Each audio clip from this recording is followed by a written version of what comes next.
तो इस बार अशोक गहलोत के निशाने पर गोविंद सिंह डोटासरा हैं और ये कोई पहली बार नहीं है जब अशोक गहलोत के निशाने पर कांग्रेस का कोई नेता नहीं रहा हो। जितना बीजेपी को सत्ता से बाहर रखने की कोशिश करते हैं उससे कहीं अधिक अपनी ही पार्टी के नेताओं को सत्ता से दूर रखने की कोशिश करते हैं। अशोक गहलोत की रणनीति बिल्कुल स्पष्ट है, वो या तो खुद मुख्यमंत्री बनेंगे या फिर कांग्रेस को सत्ता में आने ही नहीं देंगे। इस बार अशोक गहलोत के निशाने पर गोविंद सिंह डोटासरा हैं, पिछली बार सचिन पायलट थे, उससे पहले 2008 में सीपी जोशी, 1998 में परशुराम मदेरणा। परोक्ष और प्रत्यक्ष रूप से इन सभी नेताओं को अशोक गहलोत ने ही अपना राजनीतिक शिकार बनाया है। सबसे पहले बात करते हैं 1998 के दौर की, जब अशोक गहलोत कांग्रेस के अध्यक्ष हुआ करते थे और कांग्रेस पार्टी ने लगभग परशुराम मदेरणा के चेहरे पर चुनाव लड़ा था। राजस्थान में जो किसान वर्ग है वो बीजेपी की भैरव सिंह शेखावत सरकार से आजीज आ चुके थे और किसान वर्ग कांग्रेस पार्टी में परशुराम मदेरणा के नाम पर वोट कर रहा था। इसलिए कांग्रेस पार्टी 1998 में 156 सीटों पर जीत हासिल करने में कामयाब रही। लेकिन जब मुख्यमंत्री बनाने की बारी आई तो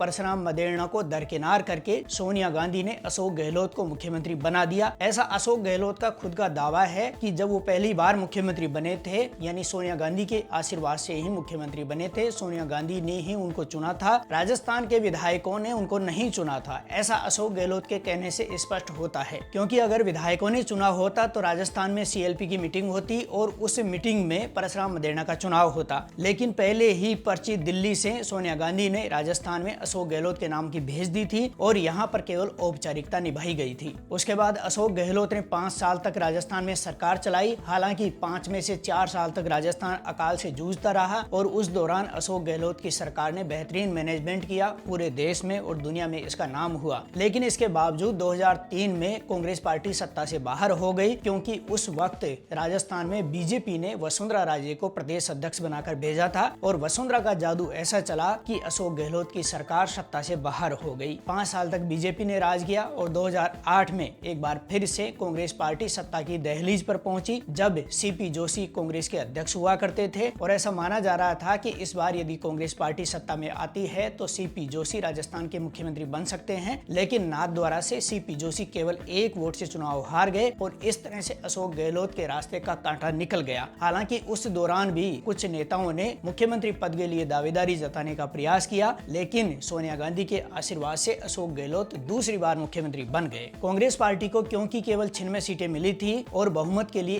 101 सीट चाहिए थी, तो ऐसे में अशोक गहलोत ने रास्ता निकाला और उन्होंने राजस्थान के बसपा के सभी 6 विधायकों को कांग्रेस में शामिल कर लिया, जिनमें से कुछ को मंत्री बना दिया और कुछ को दूसरे लाभ दे दिए। इस तरह से 2013 तक अशोक गहलोत की दूसरी सरकार आराम से चली। लेकिन इस सरकार पर इतने गंभीर आरोप लगे, भ्रष्टाचार से लेकर तमाम तरह के आरोप लगने के कारण एक बार फिर से 2013 में अशोक गहलोत के नेतृत्व में कांग्रेस पार्टी सत्ता से बाहर हो गई। और तब क्योंकि देश भर में एक तरह से नरेंद्र मोदी के नाम की लहर चल पड़ी थी और राजस्थान में अशोक गहलोत की सरकार के भ्रष्टाचार, कुप्रबंधन और तमाम तरह के दूसरे आरोपों के कारण कांग्रेस के खिलाफ भयंकर माहौल बना और इस तरह से वसुंधरा राजे ने प्रचंड बहुमत से 163 सीटों पर जीत हासिल की बीजेपी ने और वसुंधरा राजे दूसरी बार मुख्यमंत्री बनी। लेकिन इसके बाद कांग्रेस पार्टी ने बड़ा परिवर्तन किया। जनवरी 2014 में सचिन पायलट जैसे युवा जो केवल 34 साल के थे, उनको राजस्थान में पीसीसी का अध्यक्ष बनाकर भेजा और सचिन पायलट ने राजस्थान में 5 साल तक लगातार कड़ी मेहनत की। गांव-गांव गए, कस्बे में गए, लोगों से जुड़े और जो कांग्रेस पार्टी से किसान वर्ग छूट चुका था उसको वापस कांग्रेस के साथ जोड़ा, एक माहौल बनाया, एक विश्वास बनाया और राजस्थान की जनता को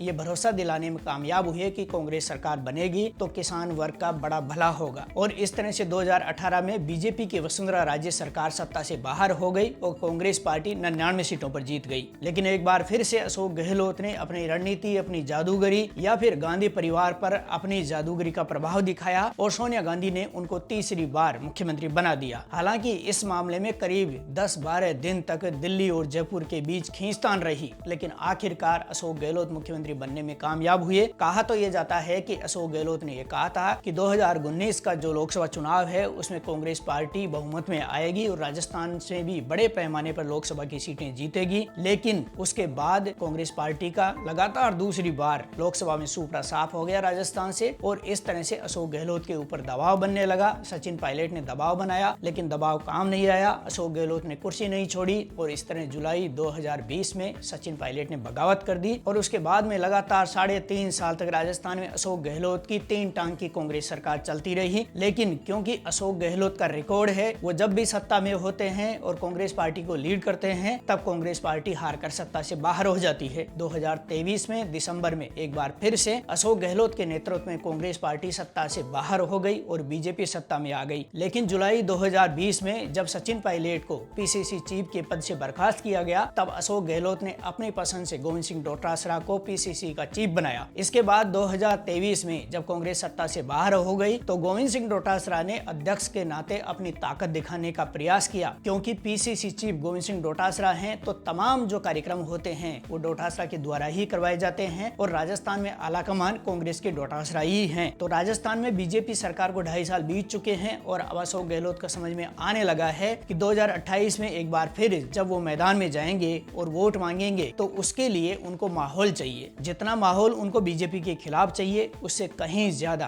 कांग्रेस के अपनी पार्टी के नेताओं के खिलाफ चाहिए और एक बार फिर से उनको चौथी बार मुख्यमंत्री बनना है, जैसा उनके समर्थक नारा लगाते हैं या फिर वो लगवाते हैं। लेकिन इस बार गोविंद सिंह डोटासरा उनके निशाने पर हैं, सचिन पायलट जिस तरह से पिछली बार निशाने पर थे। अब देखना ये होगा कि गोविंद सिंह डोटासरा इस मामले को किस तरह हैंडल करते हैं। 4 बार विधायक गोविंद सिंह डोटासरा बन चुके हैं और ऐसे में उनके पास अनुभव भी काफी है। लेकिन अशोक गहलोत की जादूगरी के सामने, उनकी रणनीति के सामने, उनकी चतुराई के सामने कैसे गोविंद सिंह डोटासरा टिक पाते हैं, ये देखने वाली बात होगी। फिलहाल की बात की जाए तो अशोक गहलोत और उनके गुट के माने जाने वाले विधायकों और पदाधिकारियों के द्वारा गोविंद सिंह डोटासरा के खिलाफ सोशल मीडिया पर माहौल बनाए जाने का कार्यक्रम शुरू कर दिया गया है। देखने वाली बात यह भी होगी कि डोटासरा किस तरह से इस सोशल मीडिया की लड़ाई को जीत पाते हैं, किस तरह से वो मैदान पे जाके कांग्रेस पार्टी को एक बार फिर से सत्ता में लाने का प्रयास कर पाते हैं और क्या इस बार अशोक गहलोत फिर से यानी चौथी बार कामयाब होते हैं अपनी ही पार्टी के भीतर जो नेता हैं उनको राजनीतिक तौर पर निपटा कर, जिस तरह पिछली बार सचिन पायलट को निपटाया था। क्या इस बार गोविंद सिंह डोटासरा को निपटाने में कामयाब हो पाते हैं, ये देखने वाली बात होगी।